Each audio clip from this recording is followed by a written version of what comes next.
The year is 922. On the banks of the Volga River, the air is thick with smoke, fear, and whispers of gods. An Arab traveler, Ahmad ibn Fadlan, watches with horrified eyes as a Viking funeral unfolds before him. Before the day is done, a young woman will be strangled, stabbed, and burned alive beside her master. Her body will join his in flames so hot that the ship itself collapses into ash. This is not the peaceful image of Vikings that sagas sometimes try to paint. This is not the calm burial in a green meadow. This is something raw, something brutal, something terrifying. For the Vikings, death was not a quiet farewell, it was a performance of fire, sacrifice, and spectacle. To them, a funeral was as much for the living as it was for the dead. It reminded everyone of the gods' power, the thin line between life and death, and the price of entering Valhalla. Tonight, we pull back the curtain on the horrifying reality of Viking funerals. And once you see the truth, you'll never look at the Vikings the same way again. Part 1. Death in the Viking World. To understand Viking funerals, you first need to understand how the Norse saw death. Death to a Viking was not an ending. It was a doorway, a passage into another world, but which world you entered depended entirely on how you lived, and more importantly, how you died. If you died bravely, weapon in hand, you could be chosen by the Valkyries and taken to Valhalla, the great hall of Odin. Here, warriors would feast endlessly, drink rivers of mead, and fight glorious battles every single day. Then, when Ragnarok, the end of the world, finally came, these chosen dead would rise again and fight alongside the gods. If you were not chosen for Valhalla, there was another chance. The goddess Freya claimed half of the fallen warriors for her own hall, Folkvanger, where life was gentler but still honorable. But for those who died in shame, cowards, criminals, or those who avoided the call of battle, there was hell. This was not the burning Christian hell, but a cold, gray, joyless place. To the Viking mind, this was a fate worse than death itself. Because of these beliefs, funerals mattered. They weren't simply about disposing of a body. They were about guiding the soul into the next world, proving to the gods that the person deserved honor, and reminding everyone who remained alive that their own fate still hung in the balance. A Viking funeral wasn't just a family matter, it was a community event. And the bigger and more dramatic it was, the more respect it commanded. A powerful chieftain might be sent off with treasures, animals, and even human lives. A poor farmer might only be buried with a few tools or a simple fire. But one thing was constant: the funeral was never quiet. It was always charged with meaning, fear, and raw spectacle. Part 2. The Ritual of the Dead. When a Viking died, the body was not rushed to the grave. Instead, it was carefully prepared, in ways that were both tender and terrifying. The first step was laying out the body. The dead person was placed in a tent or hall, sometimes for days, while preparations were made. Friends and family came to see the body, offer farewells, and whisper prayers. Next came ritual washing. The body was stripped, cleaned, and anointed with scented oils if the family could afford them. This was not just hygiene, it was spiritual cleansing. The Vikings believed that the dead needed to be purified before meeting the gods. Then, the body was dressed in its finest clothing. A warrior would be clad in armor, a fine tunic, or even a cloak decorated with furs. A woman might be dressed in elaborate dresses, brooches, and beads. The point was clear: the dead should go to the afterlife not in rags, but in honor. But here's where things took a darker turn. The Vikings didn't just bury bodies alone, they buried them with companions. This might include dogs, horses, oxen, or even falcons, all killed to serve the master in the afterlife. Archaeologists have found graves with the bones of animals carefully arranged beside their owners, proof that these killings were deliberate. In the most terrifying cases, the dead were also buried with human sacrifices. A slave or concubine might be chosen to follow their master into death. To the Vikings, this was not murder, it was loyalty. They believed the sacrifice companion would continue serving the dead in Valhalla or wherever their spirit traveled. The body itself was often placed in a ship, or if no ship was available, in a symbolic boat-shaped arrangement of stones. Ships were central to Viking identity, and sending someone off in one was the ultimate sign of respect. Weapons, jewelry, food, and drink were added to the grave or the ship. These were not tokens, they were tools for the afterlife. A warrior might need his sword, a woman might need her keys or spindle, and everyone would need food to sustain them on the long journey into death. For days, the community gathered, feasted, and prepared. Songs were sung, stories were told, and sacrifices were made. The entire settlement would feel the weight of the coming ritual. But then came the part that outsiders found most shocking: the sacrifice of the living. And that's where we'll go in the next part, into the blood-soaked, chilling rituals that made Viking funerals truly terrifying. Part 3. The Sacrifice of the Living. Imagine this: a man of high status has died, perhaps a warrior, a traitor, or even a chieftain.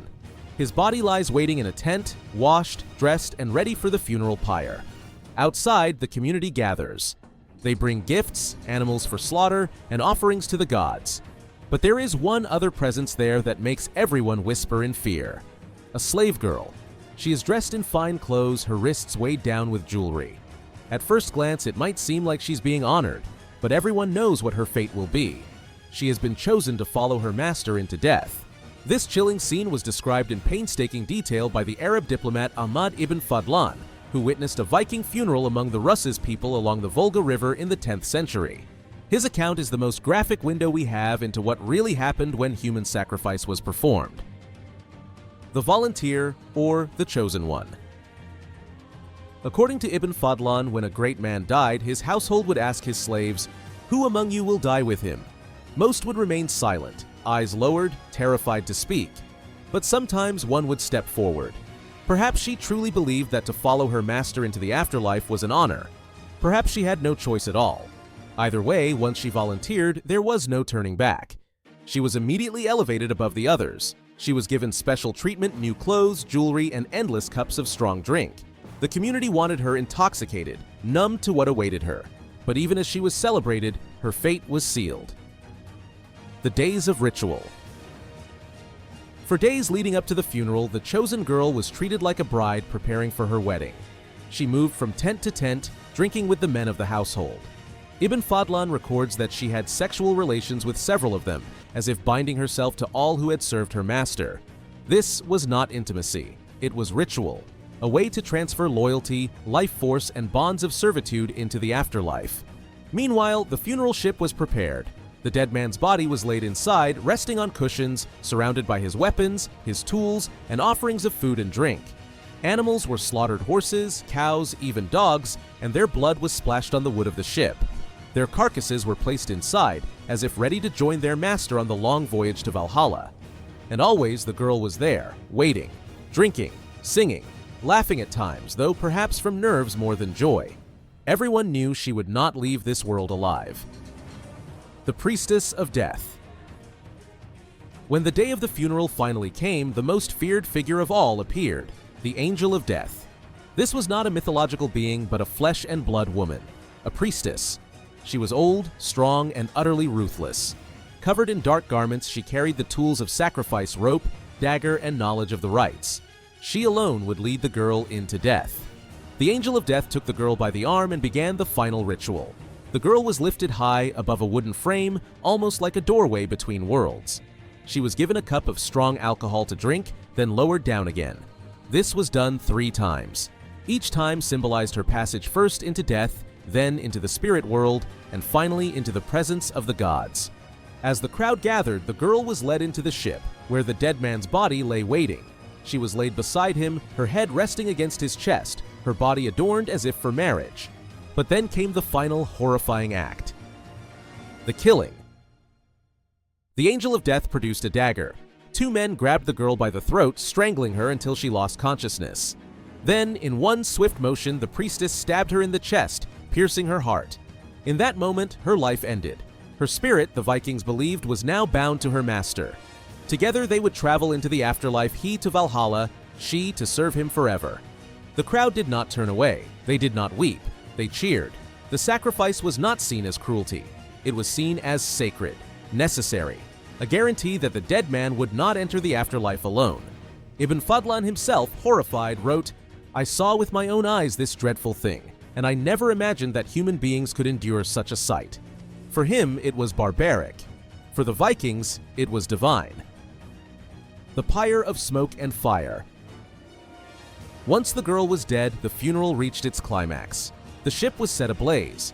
Flames devoured the timbers, the cushions, the weapons, the food, the animals, and the 2 human bodies at the center.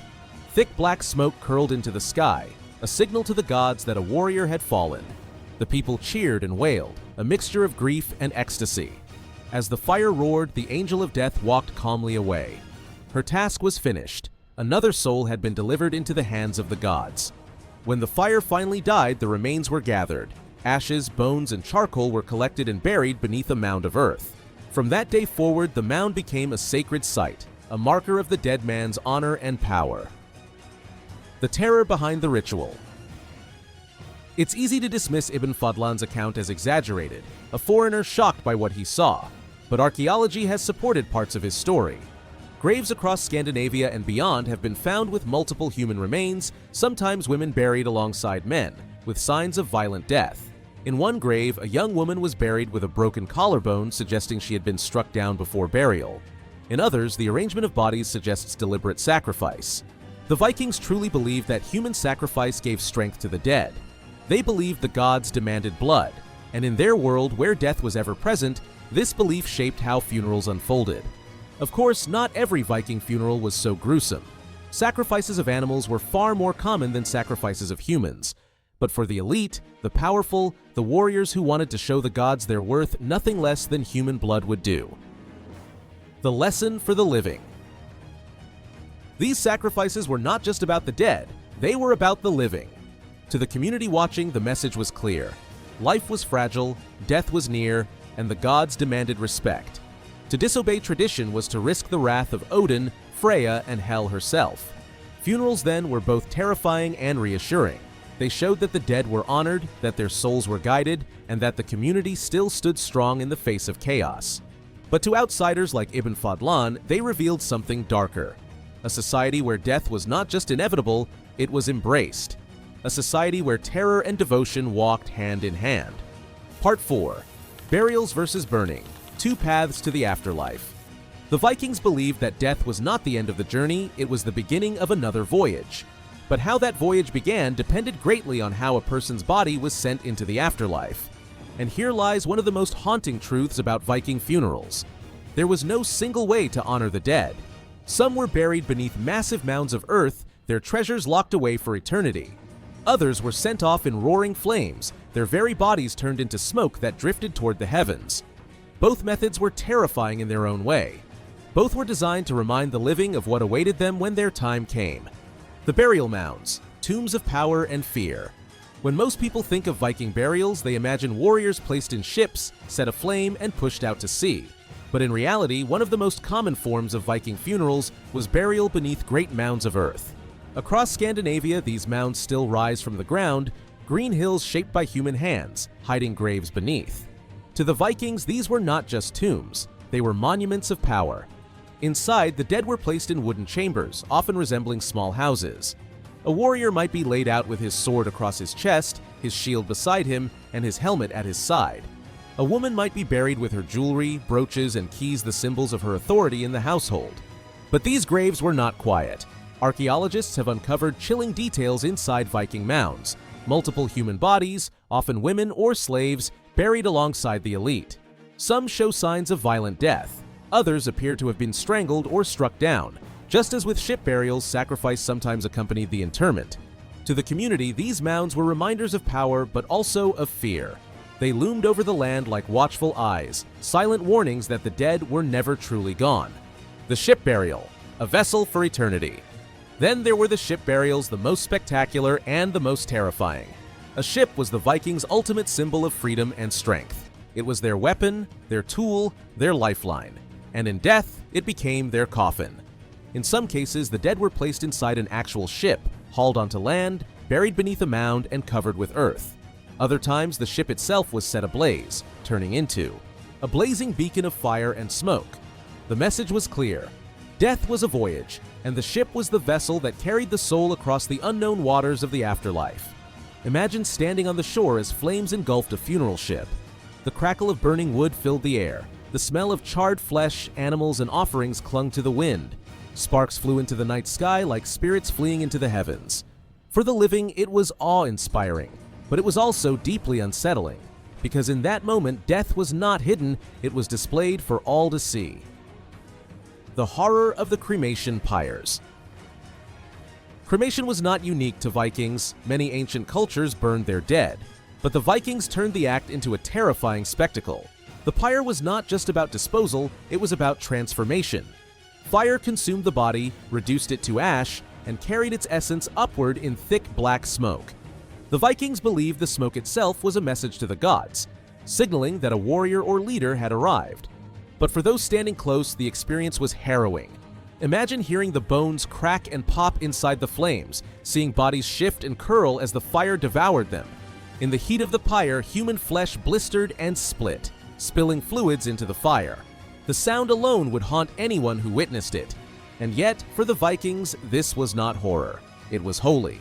The closer the flames reached toward the sky, the more certain the people felt that their loved one's soul had reached Valhalla, or whichever afterlife awaited them. Who got buried and who got burned? Not every Viking funeral followed the same path. Cremation and burial were often tied to status, wealth, and tradition.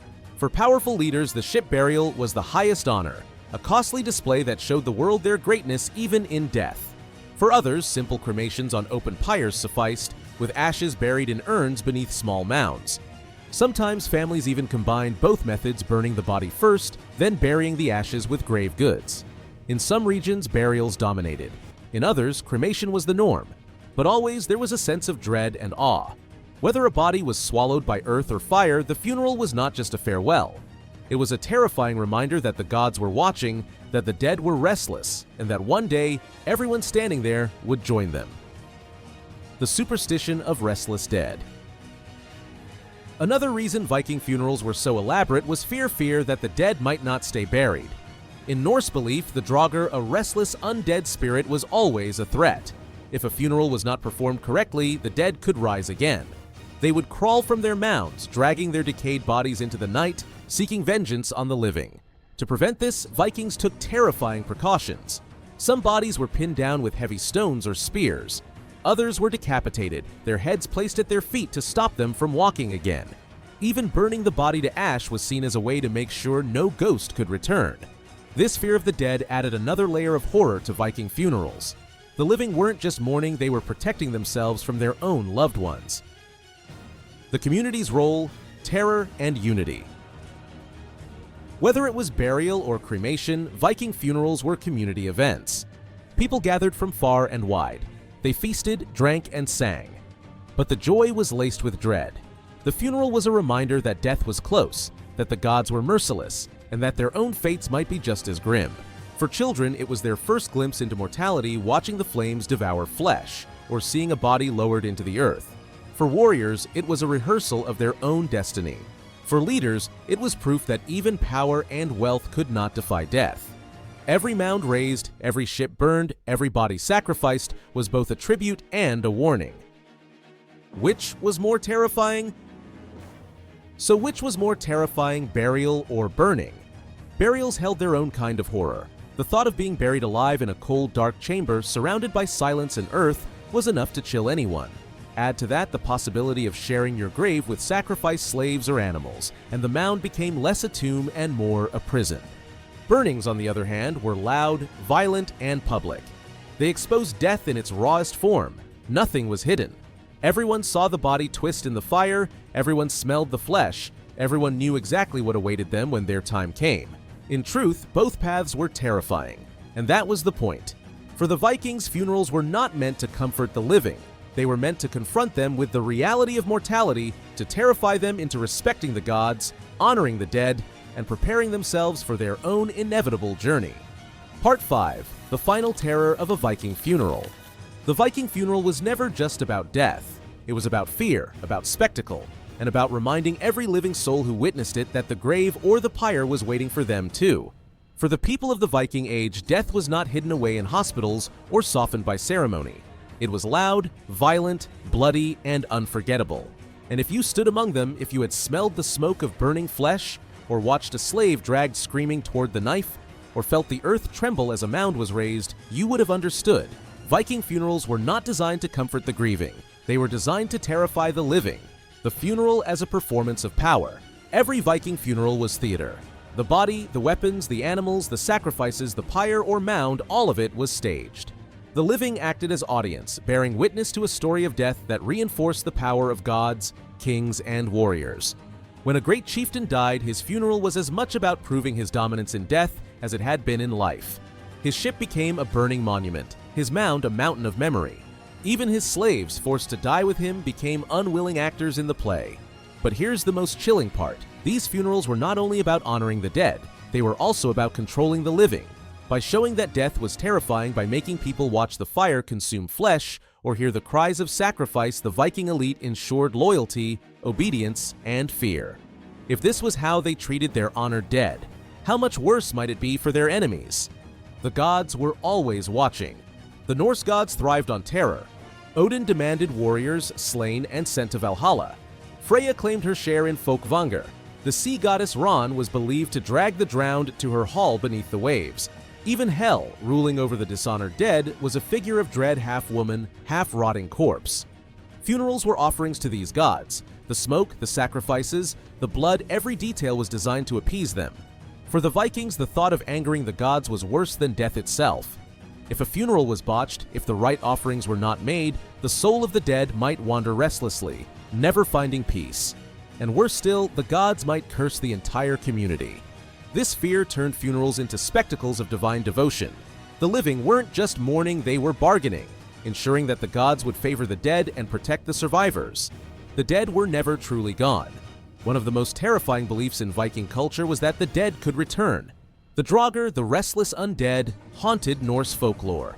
These were not ghosts in white sheets. They were bloated, blackened corpses that crawled from their graves to attack the living.